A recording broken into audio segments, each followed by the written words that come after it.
Amen. Que Dieu vous bénisse. J'aimerais d'abord dire ceci. Je voulais, nous allons prier à partir de demain lundi. Parce que j'avais déjà entamé des prières. Je crois que ceux-là qui étaient venus chez moi, je leur avais dit que je vois une chose, une grande bataille. Mais cette bataille-là, c'est une bataille interne. C'est ce que je leur avais dit. Quelqu'un s'élèvera du milieu de vous. Mais quand il s'élèvera, ça sera pour combattre l'œuvre de Dieu. Mais nous avons des promesses. Prions l'éternel Dieu, lui-même qui est puissant, qu'il puisse arrêter tout vent, toute tempête, qui peut provenir de la part du diable, qui peut semer certaines histoires dans les cœurs des enfants de Dieu. C'est pourquoi nous avons déjà commencé des prières. J'ai changé même des équipes, ceux qui sont venus, on avait prié. Et comme je suis en train de le sentir toujours, je vais vous remettre dans vos sites cette fois-ci, ceux qui se sont toujours réunis ici vont se réunir. C'est-à-dire ceux qui sont dans ce quartier, vous allez vous retrouver ici. Ceux qui sont du côté Kassapa, vous allez vous retrouver chez Frère Yves. Vous allez vous retrouver là-bas. Ceux qui sont du côté de la ville, vous pouvez vous retrouver chez moi. Du côté Katouba, Washi, voire même ceux qui sont du côté Bel Air, dans la ville de Kampemba, vous pouvez arriver chez le frère Donam. C'est-à-dire que tu peux choisir là où que tu vois que c'est tout près, parce qu'il y a des distances qui sont différentes. Des fois tu peux trouver que je peux prendre un raccourci, arriver quelque part, ce n'est pas interdit. Tu peux arriver là où que tu peux te retrouver dans des bonnes conditions et surtout avant l'heure pour que nous puissions prier. Nous allons prier pour l'œuvre de Dieu. Ne fût-ce que pour l'œuvre de Dieu. Vous savez, je vous ai toujours dit une chose. Ce que je vous dis ici, ce n'est pas pour moi. Ce n'est pas des fois pour ma gloire ou pour la gloire d'un frère ici. Quand je vous dis que respectez le principe de la parole de Dieu, je sais pourquoi je suis en train de vous le dire. C'est parce que personne ici n'a été touché. Je vois d'apprendre que, écoute, on a parlé de ton mal quelque part. Vous voyez, le mal et le péché, premièrement, est un défaut. C'est comme qui dirait un handicapé. Une personne qui est boiteuse. Et puis quand on veut même parler de cela, on ne va pas dire handicapé. Il y a des paroles même appropriées. On peut des fois dire que personne vivant avec handicap. Et si des fois tu vas noter cette personne-là, pour lui dire que regarde sa jambe, vous savez comment ça fait. Regarde ses yeux, regarde son bras. Vous savez pas comment est-ce que ça fait. C'est pourquoi Jésus, connaissant tout ceci, il a dit que toi qui habites ton frère dans le péché, allez le voir. C'est ce que je vous ai toujours dit. Je n'ai pas placé un frère ici. Tu dois recevoir les questions des autres frères pour pouvoir les apporter auprès de moi. Si tu le fais ainsi, tu as déjà porté aussi une lourde charge qui t'appelle aussi à la repentance. Quand quelqu'un vient pour ouvrir sa bouche afin de te parler d'un frère, il ferme d'abord sa gueule. Tu dis tout simplement que amène les concernés ici avant que je puisse t'entendre. Vous connaissez ces principes. Je vous l'ai dit. Je ne suis pas un pécheur. Mais nous savons très bien que Jésus n'a pas de la haine contre les pécheurs, mais il a de la haine contre les péchés. Il veut que le pécheur puisse se répandre. C'est pourquoi même un pécheur dans l'église de Jésus-Christ, il a l'amour de Jésus. Je dis aux gens que c'est le sommet même de la parole de Dieu. Quand Paul parle de la livraison, tel homme soit livré à Satan pour la destruction de la chair. On veut que l'esprit soit sauvé au jour du Seigneur. Alors vous détruisez et les frères et la vie. Qu'est-ce qui sera sauvé? Ici c'est le principe. Ça je vous l'ai dit. Les ciels, ce ne sont pas ces bêtises que les gens font. Ce n'est pas la parole. Ce n'est pas ça. Le Saint-Esprit dans ses noms, c'est l'obéissance à la totalité de la parole. Il est écrit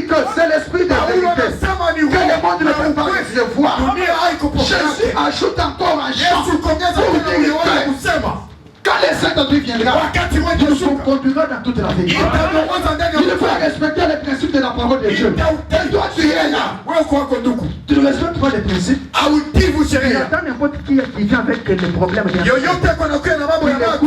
Le problème d'une sœur, il n'est pas prédicateur, il n'est pas qui que ce soit. Il a déjà porté la charge. Bien aimé, si cet évangile que je vous prêche n'est pas le mien, pour aller au ciel, regarde l'histoire que je suis en train de vous dire. Nous allons former un conglomérat des personnes fanatiques à une personne quelconque qui n'ira nulle part. Mais pour aller au ciel, cette parole n'est pas mienne. Amen. Ce n'est pas quand vous allez me plaire que vous irez au ciel. C'est quand vous allez plaire à la parole de Dieu. Parce que la parole c'est le principe. Je vous l'ai dit ici. Quand tu quittes pour dire que quelqu'un a commis des péchés, tu commences à dire à une autre personne. Déjà, plus d'une personne. Vous parlez de quelqu'un qui n'est pas au milieu de vous. Vous êtes déjà arrêté. Je n'ai pas là où que vous êtes. Tous les principes que vous allez faire, ce ne sont pas les principes de la parole de Dieu.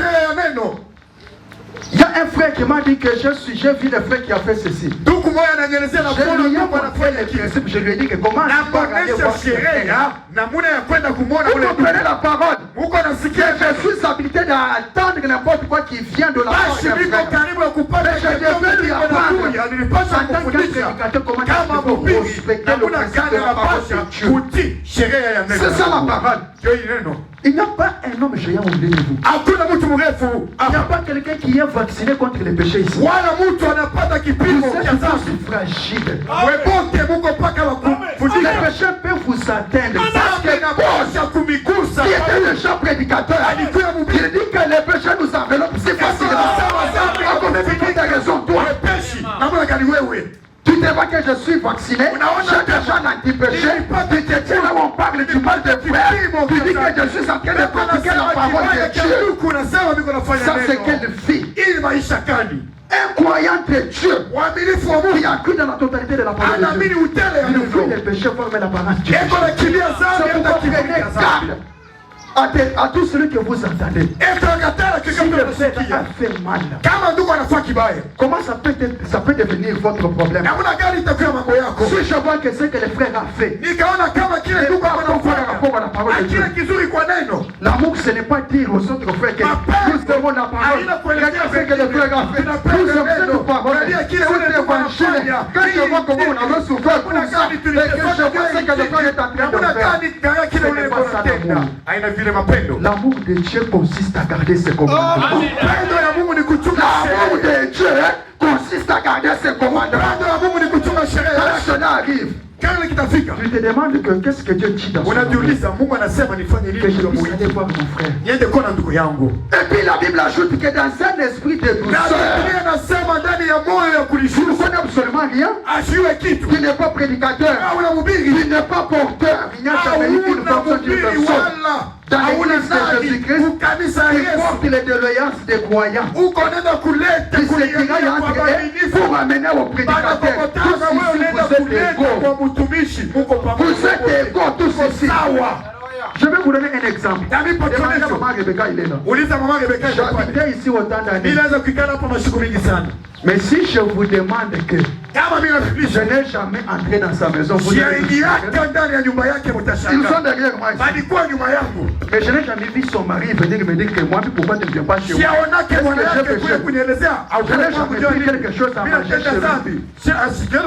Elle n'a fait même pas un problème. Quand toi tu te demandes pourquoi mamie ne vient pas des fois chez moi, il y a des fois des efforts pour dire que tel frère est plus grand que moi. Je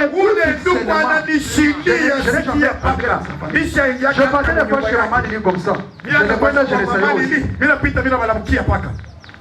Quelquefois j'entre, je prie. Mais jamais prendre la chaise comme ça, ma soeur. Demander même de l'eau. Même les cacaillettes. Non. C'est pourquoi vous ne pouvez pas être là assis. En train de vous faire des solutions. Nous savons comment est-ce qu'il faut donner la valeur à la parole de Dieu.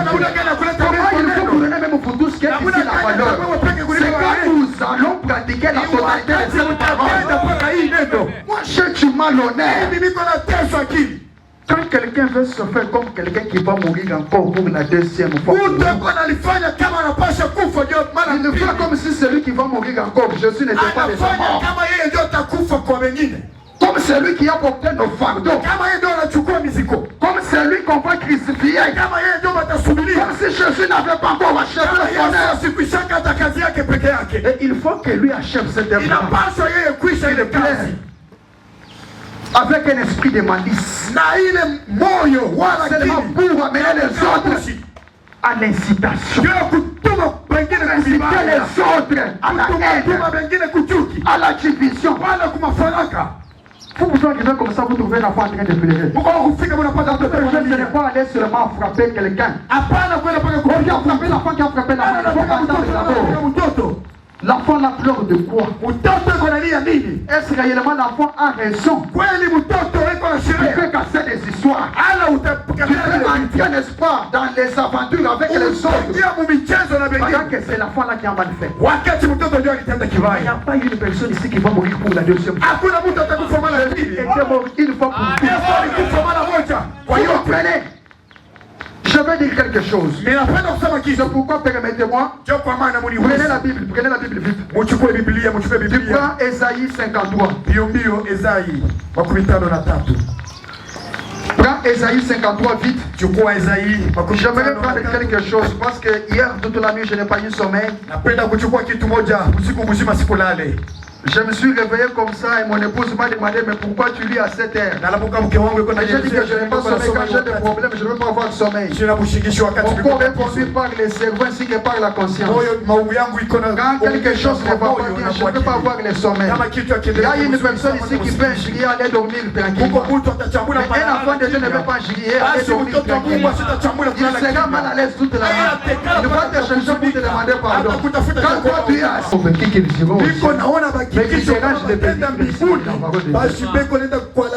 qui croit que nous irons au ciel. Vous le verrez. Il est convaincu qu'il ira au ciel. Ce n'est pas le principe de la parole. C'est pourquoi Jésus leur avait dit que les premiers seront les derniers. Il leur avait dit qu'il est facile. Puisse entrer dans les trous d'une vie. Vous comprenez? Avec ta grandeur là, avec ce que tu fais là, avec ta beauté là, avec ta connaissance là, avec tout ce que tu crois là, tu vas entrer par les trous d'une vie. Où serait ta grandeur? Parce que c'est une grandeur hors la parole. C'est une grandeur qui doit te servir pour rien. C'est une grandeur inutile. Vous comprenez? C'est comme ça que Jésus vous compare. Lui, il vous voit petit. Il vous voit petit. Avec vos pouvoirs là, il vous voit devant rien. Vous n'avez aucun poids devant lui. C'est ça la parole de Dieu. C'est pourquoi je vous dis, alors que Seigneur Jésus-Christ est retenu, Jésus nous a laissé une nature. Notre nature, c'est la brebis. C'est ça notre nature. Quand tu vas partir aujourd'hui, médite sur ces paroles. C'est une nature qui est la brebis. Ce n'est pas une nature d'un lion. Avec quelle réaction devant un problème? On peut démontrer aujourd'hui que ma nature est une nature d'une brebis. Et par là vous aurez un sang qui vous fera entrer au ciel. Parce que Paul dit que soyez mes imitateurs. Comme je le suis de Christ. Parce que prenez aussi la nature. Une brebis. Il aimait être conduit par Dieu. Il ne s'imposait pas là où que Dieu ne s'était pas imposé. C'était là la parole de Dieu. Allez avec cette nature, vous serez grand dans les royaumes des cieux et vous vivrez dans la paix éternelle de Dieu. Que Dieu vous bénisse. Pardon d'une vie, c'est l'acharnement ou bien Et non, ça devient la quelqu'un vient te demander mon frère, il lui dit que mets-toi à genoux. Il se met à genoux, marche à genoux jusqu'au là où est-ce que cela devient notre problème? Évitez ces habitudes-là. Ne vous êtes pas une personne qui vient avec la faible d'autrui. Je vous ai averti. Recevez chaque prédicateur avec honneur. Ce que je suis en train de prêcher, c'est un terrain bien préparé. Même si un prédicateur chez lui va se lever au milieu de nous, il n'aura pas l'opposition ici. Il n'aura pas d'opposition ici. Parce qu'il n'y a pas une personne ici qui peut dépasser la parole de Dieu. Il n'y a pas une grande qui est là ici par rapport à la parole de Dieu. Qui lève son doigt ici que je n'ai pas.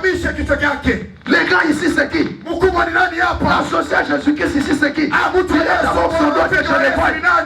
Après Jésus c'est qui ici? Il n'y a personne qui a une grande fonction ici. À qui est-ce que je dois dire que tu dois faire ceci? Après moi c'est toi. Il n'y a personne. Ça je vous dis, les enfants de Dieu sont égaux.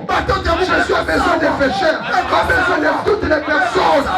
Venez auprès de Jésus. Jésus a besoin de vous.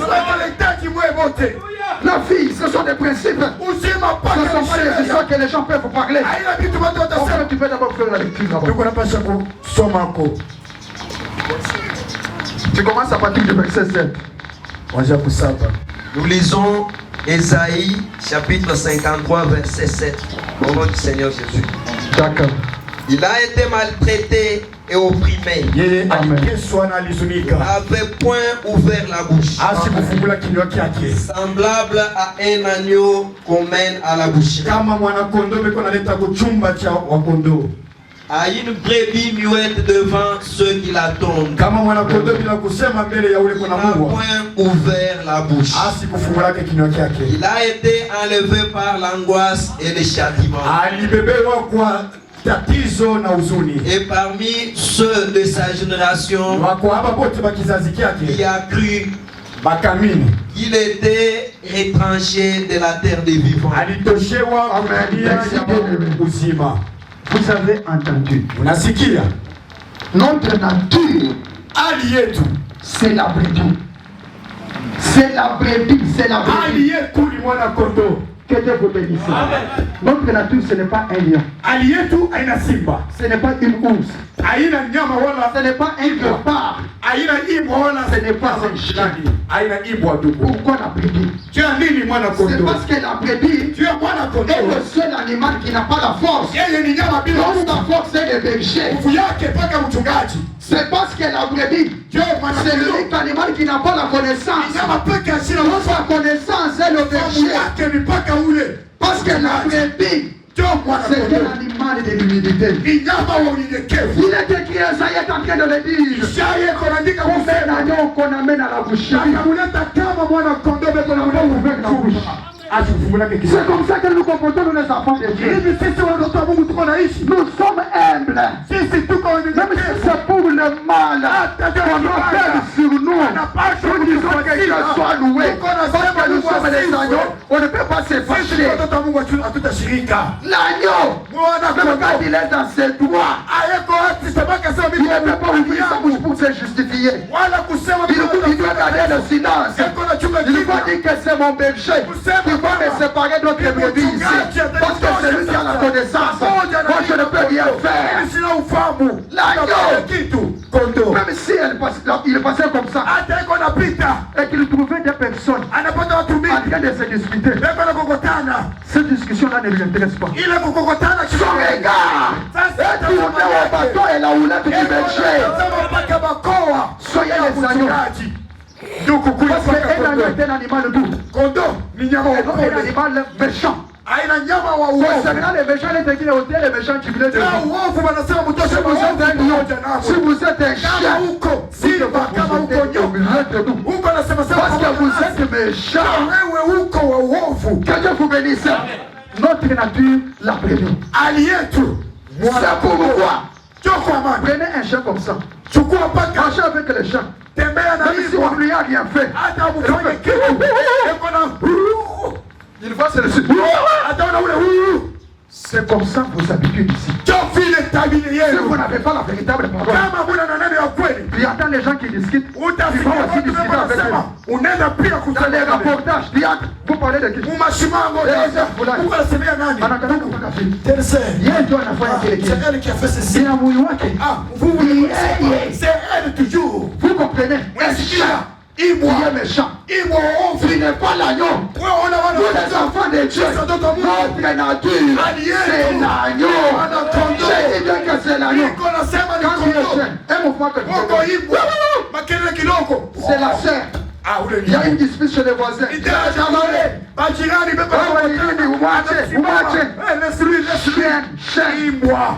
C'est ça votre comportement. Aujourd'hui, Jésus n'avait pas pris la nature.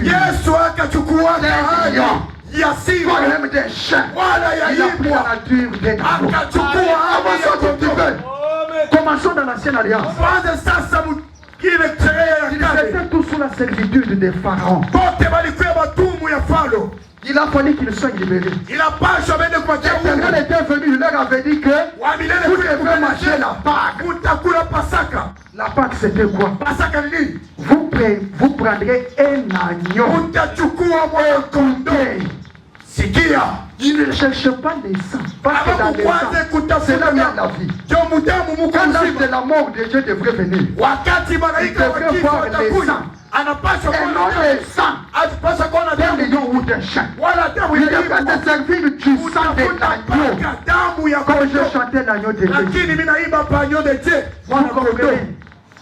Il y a eu un problème de mon rachat. Là-bas au ciel, il y avait ceux-là qui avaient des connaissances. Vous les chats, vous les singes, au milieu des enfants de Dieu. Vous avez la connaissance même de dépeler une banane.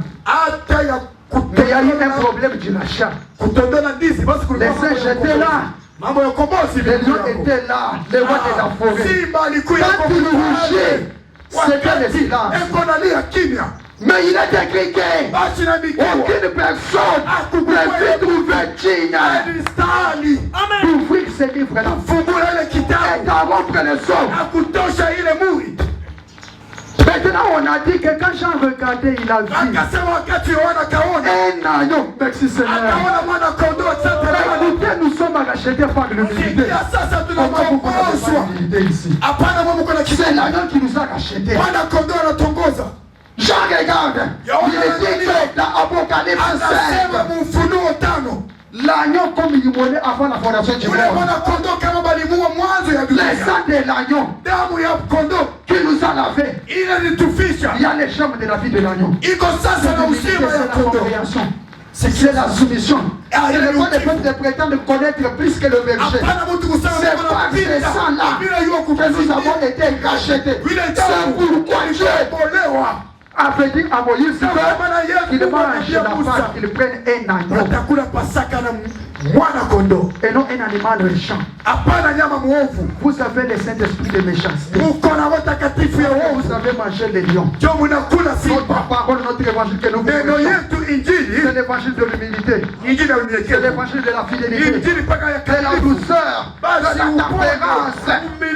C'est ça la Pâque que nous avons consommée. Et pour consommer cette Pâque, il y avait des conditions. Il devrait y avoir les souliers aux pieds. Que Dieu vous bénisse.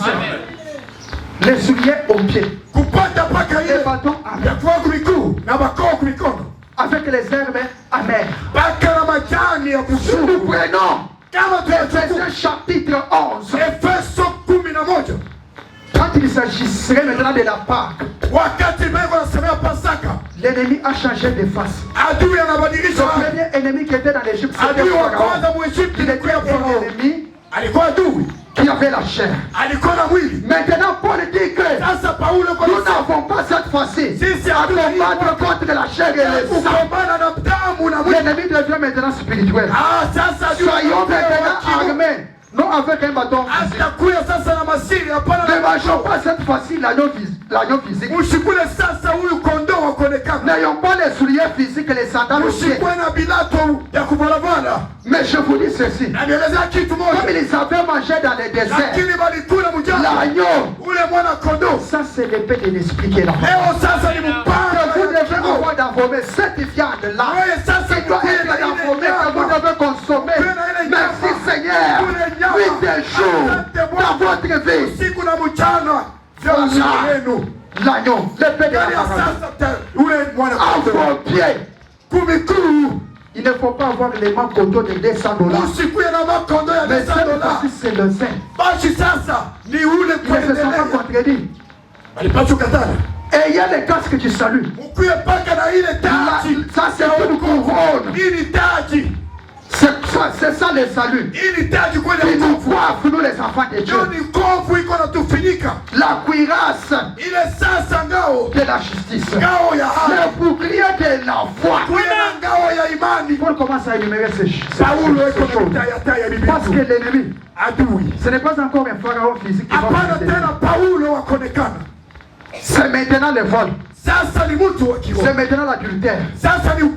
Pour vaincre l'adultère, il ne faut pas manger les lions. Parce que les lions n'étaient pas capables de tenir même les livres. Vous autres regardez ces livres. Tu ne dois pas prendre les singes. Être intelligent ici. Être prudent comme les serpents. Prudent comme un serpent. Non. Le problème c'est l'agneau. Un animal humble. La parole qui supporte. L'évangile de la vérité. La parole sans mélange.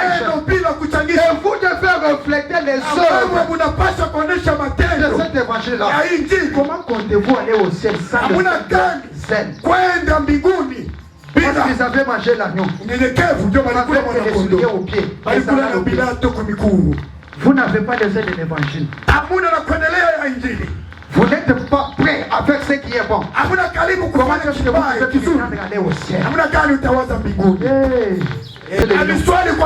Pour ceux qui avaient reçu l'esprit du lion, je vous promets que le lion sera ôté ici. Parce que c'était l'animal méchant. C'était un animal méchant. La méchanceté. C'est cette allure que tu prends. Quand il y a un problème, est-ce que tu suis les principes? La Bible dit que ôter les méchants du milieu de vous. Même les chiens seront ôtés. Parce qu'ils ont fait des problèmes ici. Un simple mouvement comme ça, il se fait voir qu'il est là. Un simple mouvement. Quand il y a un problème, pense seulement à toi. Je ne vais pas te demander pourquoi on veut toujours me dire que les problèmes des gens. Pourquoi on me dit toujours les péchés que les autres ont commis? Tu es une poubelle. Pourquoi ce sont des gens, c'est seulement des souillures? On va seulement mettre à toi. Tu n'es pas un prédicateur. Une poubelle. Des ordures. Qui peut manger avec toi? Avec cette pianteur qui sort de toi. Qui est chargé de problèmes. C'est votre frère. Et tu me dis que je suis un enfant de Dieu. Écoutez la tournure que prend l'évangile de Dieu. J'aimerais que vous puissiez parler le même langage. Que vous puissiez vous conseiller, vous voir rien devant Dieu. La parole de Dieu, ce n'est pas un coin qui va protéger la parole. C'est le prédicateur qui protège. Jamais un coin n'a jamais été une sacrée de vigilant. Moi je voulais c'est le prédicateur qui est assis sur la tour. Il y a l'esprit de Dieu, de l'évangile.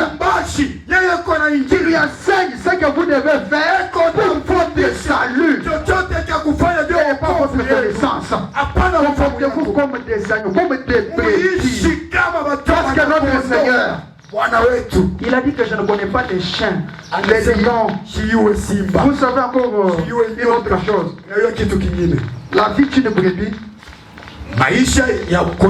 c'est le berger. Il est écrit que frapper les bergers et que les brebis prennent quoi? Prennent le fruit. Mais la mort d'un berger, c'est la vie d'un lion.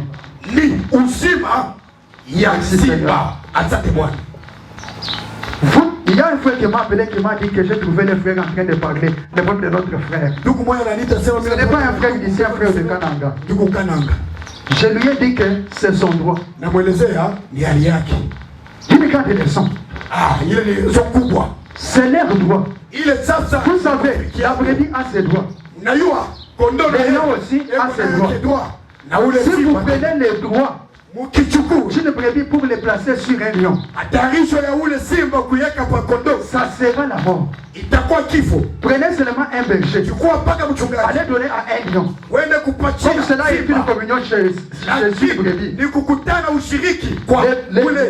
Le berger sera une proie. Pour ce lion-là. Il va les manger dans 2 secondes. Il va les dévorer. Mais le berger est bienvenu chez la brebis. Amen. C'est celui qui connaît l'importance. C'est pourquoi un lion ici. Je parle toujours en mal de parce que c'est sa voix. C'est pourquoi il est écrit à cause de toi. On nous traite comme des moutons. Tout est ce qu'il y a à la boucherie. C'était les lions.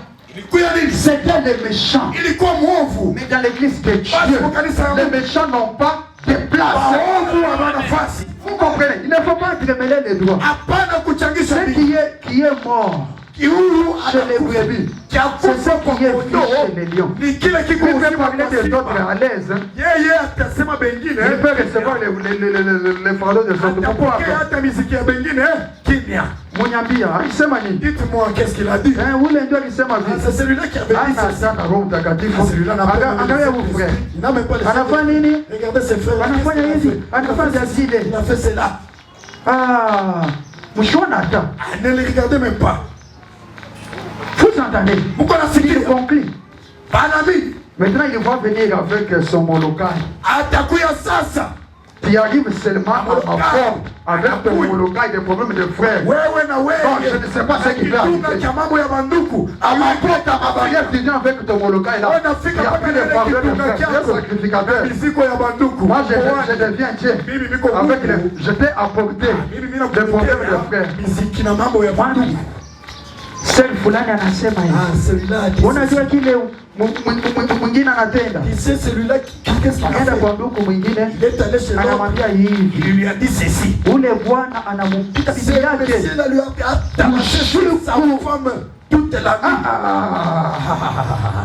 tu entres seulement devant ma barrière. Unaingia mbele sasa avec ton sac d'eau. Na mizigo yako ya kitunga cha mambo ya mandugu. Tu vas trouver la chicotte. Utapata fimbo. Que Dieu vous bénisse. Amen.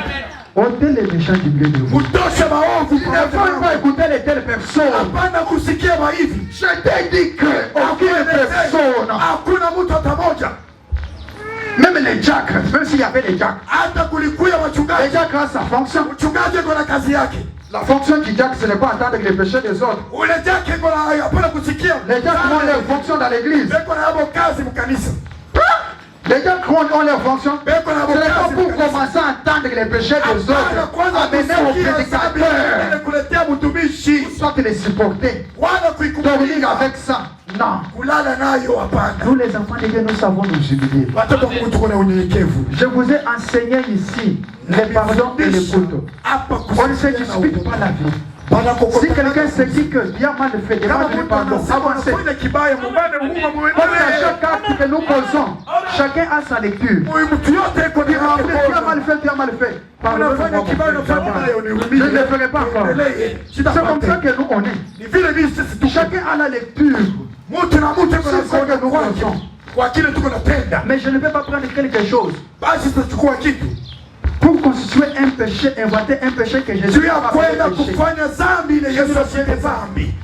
Ça, je ne peux pas le faire. Mais quand tu vois quelqu'un te soumettre à une pression, il faut avancer. Il faut être aisé. Il ne faut pas avoir les fardeaux des personnes. Avancer ainsi. Dieu d'honneur sera avec vous. Notre nature, la brebis. Vous m'avez bien entendu. Quelle est la nature là?